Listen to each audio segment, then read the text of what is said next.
4-sonli umumiy o'rta ta'lim maktabi Uchko'prik tumanida joylashgan ayni ta'lim maskanida yana bir o'quv kuni boshlandi. Erta tongdan o'qituvchi-o'quvchilar va aynan maktabda tashkillangan seminar ishtirokchilari, faxriy ustozlar, tuman maktabgacha va maktab ta'limi bo'limi xodimlari o'zgacha kayfiyatda kutib olindi. Dastlab mehmonlar qo'l mehnati asosida tayyorlangan ko'rgazmalar, tikuvchilik, sport, musiqa va san'at, kitobxonlik kabi to'garaklar faoliyati bilan yaqindan tanishdilar. Kunning ilk dars jarayonlari boshlanganligidan darak beruvchi kirish qo'ng'irog'i chalindi va barcha o'quvxonalarda kelajak soati darslari boshlandi.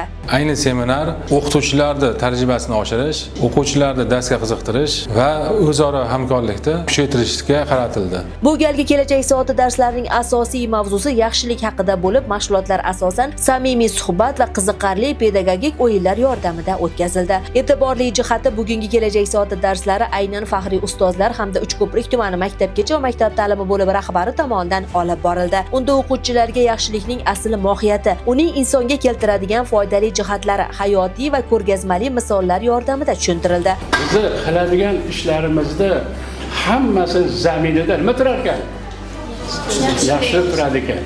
Har bir jarayonlar esa tumandagi umumiy o'rta ta'lim maktablaridan kelgan pedagoglar tomonidan kuzatib borildi. Darsda o'quvchilarda faolligi, o'qituvchi tomonidan berilgan ma'lumotlarni qanchalik ta'lim tizimidagi ahamiyatliligi o'rgandik. Ingliz hamda rus tili fanlarida davom etgan ochiq dars mashg'ulotlarida o'quvchilarning faol ishtirok etganligi, til o'rganishga bo'lgan qiziqishlari esa soha mutaxassislari tomonidan yuqori baholandi.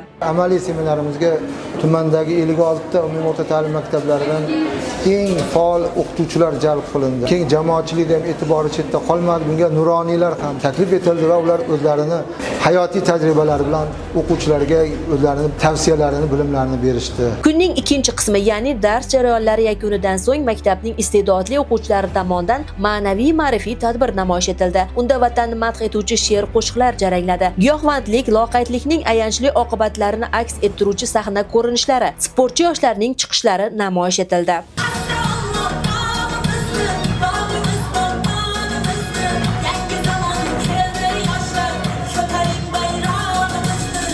Seminar yakunida esa aynan o'qituvchi va o'quvchilar o'rtasida do'stona aloqalarni mustahkamlash, ta'lim, tarbiya sifatini yanada oshirish, yigit-qizlarni hunar o'rganishga keng jalb etish borasida o'zaro hamkorlikni kuchaytirish uchun amalga oshiriladigan ish rejasi belgilandi.